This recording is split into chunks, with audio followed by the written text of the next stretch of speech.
When there's an injustice against you or someone you love or someone you believe in, stand up. Don't sit down on them. They need you. Welcome to Popcorn Planet's Pop Culture Justice. I'm Andy Signor, and breaking news, well, it's a little bit later now. Sorry for the delay, guys. It's been a crazy day today. A lot going on behind the scenes, but big, massive news that I did not want to... wanted to make sure we talked about today. I got Steph here to help me with it. But yes, the Danny Masterson trial, we had covered it. He was guilty on 2 of the counts, and now we received the sentencing today, and it's a doozy. Danny Masterson will be serving life with 30-year minimum in prison for the 2 women that you got to be careful what I'm saying here. But in the R case. And the judge slammed him as the sentencing happened. And yes, so just clarity, because a lot of people are sort of misunderstanding what this 30 years actually means. So I want to make sure we can explain this with you guys together. Steph was helping me. Welcome, Steph. Hey up, Steph. How you doing? Hey up. I'm not doing too bad, mate. Yourself? I'm doing well. And as you were explaining it to me, and as others, I know Aaron Smith-Levin, who's over there growing up Scientology, has been celebrating, if you will, rightfully, because justice has been served here. Danny is now serving, it is a life sentence, but the minimum amount of time he could serve per instance was 15 years. So the judge has made it clear he must serve 15 years and then another 15 years back to back. Danny's camp was trying to make it consecutive, which the judge was like, that's not happening. And so now he must serve them back to back. And that's just the minimum. So he's going to have to be in prison for 30 years before he's eligible for parole. So this is a really big deal. How old is he, Steph? Can we look that up quick? What's that mean? How old is he going to be in 30 years, actually? I'd be fascinated to know as she looks that up. 77-ish. He'll be 77. Jeez. So pretty much life in prison for Danny Masterson. Yeah, it'll be 77. That's a weird episode of That 70s Show, isn't it, Steph? Just a little, yeah. But yeah, no, he's now he is apparently still trying to appeal. He plans to appeal and maintains his innocence. However, this was the second trial, mind you, where the first trial was they basically had a hung jury, or, as they couldn't come up with a verdict.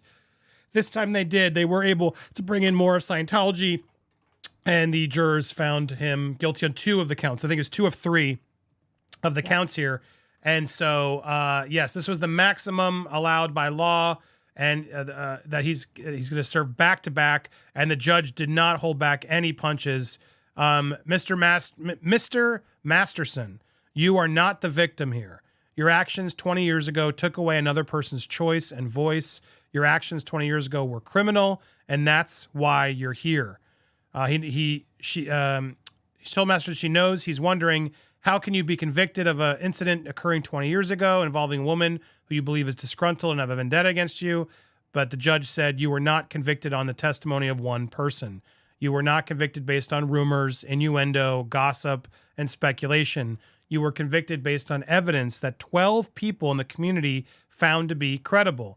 You were convicted because each of the victims reported the R words to someone shortly after they occurred. That's another misnomer, Steph. A lot of people are like, well, how can this happen so long? They didn't say anything. They did. They went to the police. It was ignored. And because of the Scientology connections, swept under, etc. And so it's important to remind everybody they did go and report this earlier.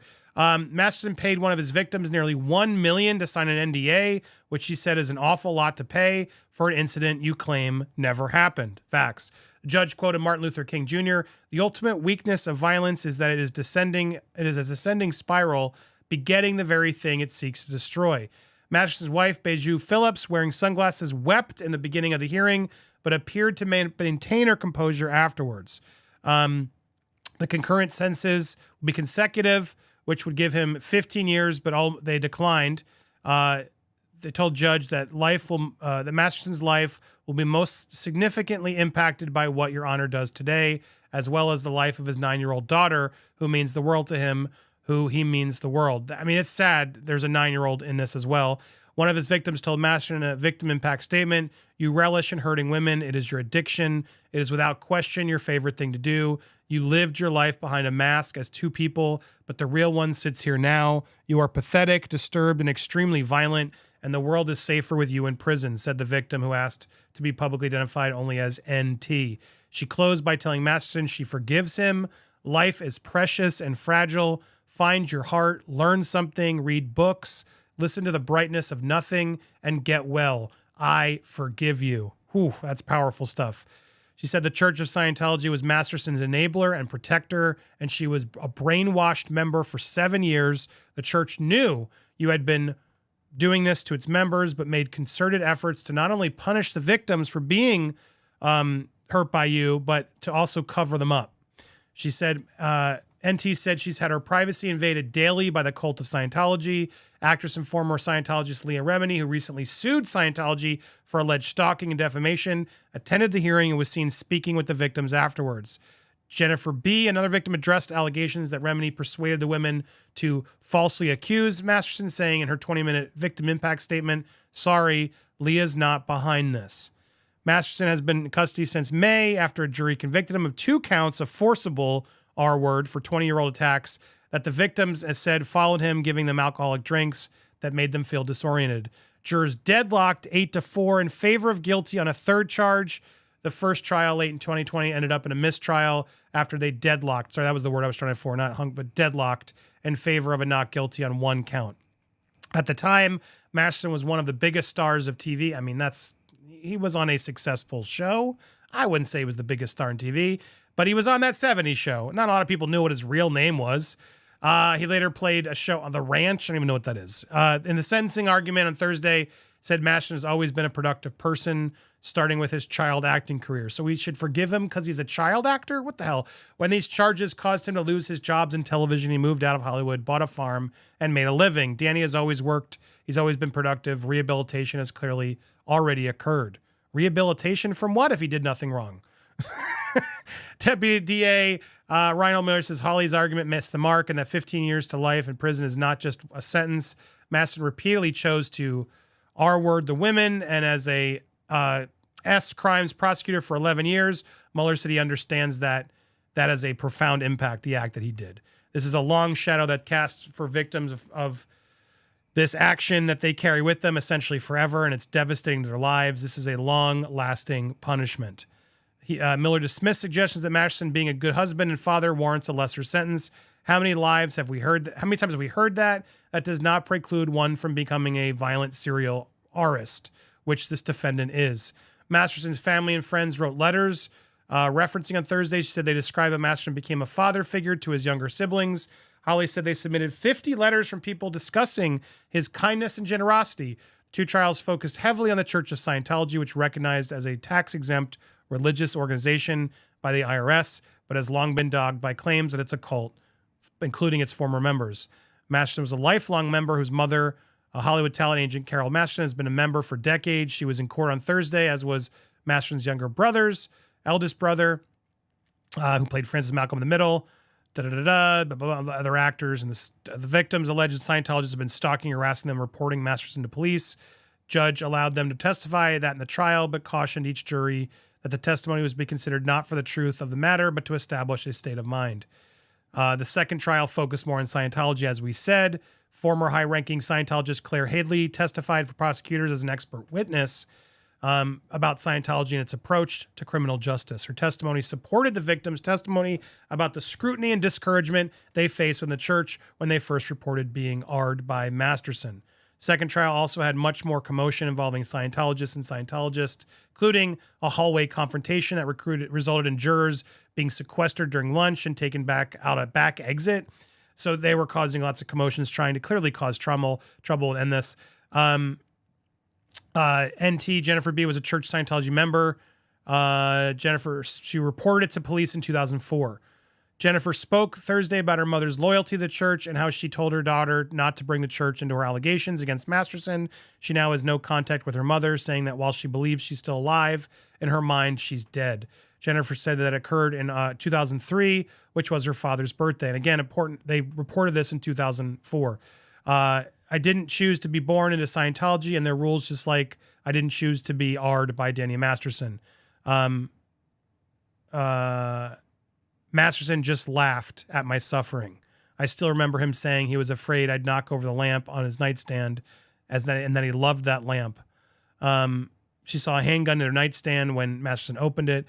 testified that Masterson forced into a shower before, and it still haunts her. I can't shower in peace. My husband knows better than to even come in the bathroom when I shower. She signed a disclosure agreement in 2004 when Marty Singer represented him. Document included the then 9-year-old daughter's full name, but used an alias for Masterson. Years later, Singer notified Jennifer that she was breaching the non-disclosure agreement. I'm here to say that I did not govern myself accordingly. It's been filed anyway. So yeah, they were tried to silence. This is a lot of information, but at the end of the day, the history of it, it doesn't matter. He's been sentenced to 30 years for life. So Steph, I know you like it when monsters finally get their due. Oh, I didn't mean to hit that. No, it's not debunked. Monsters got their due. Here we have a monster. A jury deduced is now guilty and will be serving 30 years to life. What are your thoughts? We have to hold our horses because he's appealing by all accounts. Reports out there are saying that he's appealing and he's able to do that. Technically, because the first one was a mistrial, this one that's just happened now is really technically classed as the first trial in that regard. The original one back in 2022, you kind of have to discount that as it didn't really happen because, again, it was a mistrial. So yeah, reports are saying that he's still maintaining his innocence, of course, and that he is going to appeal. So even though, yes, he's been found guilty and he has been sentenced to the maximum 30 years to life, is that something to, how do I put this, celebrate and be like, yes, we've got another monster? Totally. But temper those celebrations because, yeah, it looks like he's going to be appealing. And if he does that, then he's going to put his victims through this all over again and re-traumatize them. And yeah, what a monster. What a monster. Well, if the appeal is accepted, like it's still a process, right? He's still got that's a hard thing to get. There needs to be some serious evidence or something that's going to allow the judge to open that. It doesn't seem like there is. Now, we're watching that with the Murdaugh trial, right? Where suddenly there was a clerk who was doing something wrong. So you never know. You're right. But there would need to be something egregious like that to warrant it, seems. So far, there doesn't seem to be any signs of that, but they will claim otherwise. I'm putting a poll out there. I'm curious what you guys say. What are your thoughts on this sentence? The 30, is it well-deserved? Too much or not enough? Or too much? I'm curious what you guys think. I mean, let's be very clear on here. The 30 years to life means that he has to serve a minimum of 30 years before he's eligible for parole. However, the life bit then means that he doesn't get parole automatically once he's done his 30 years. He could appeal for parole in 30 years' time, but then the parole board has their own prerogative to still keep him in basically for the rest of his life. So that is what he's facing. And yes, with the appeal, I remember when we were discussing, the Amber the Turd appeal, and Chris was turning around and saying that when it comes to appeals, the only way that someone can win them is if they can actually prove that the judicial process wasn't followed 100%. Which means that the trial wasn't a fair one. If they can prove that, then yes, they can have a retrial. If not, then they're screwed. So I'm hoping that this trial was followed 100% of the way, especially with Scientologists all around it. You would hope that the prosecution was extremely extra careful with this particular trial. But we'll see. We'll see. I'm just happy, that we've got another monster and justice is being served because, again, it is very, very rare in these cases.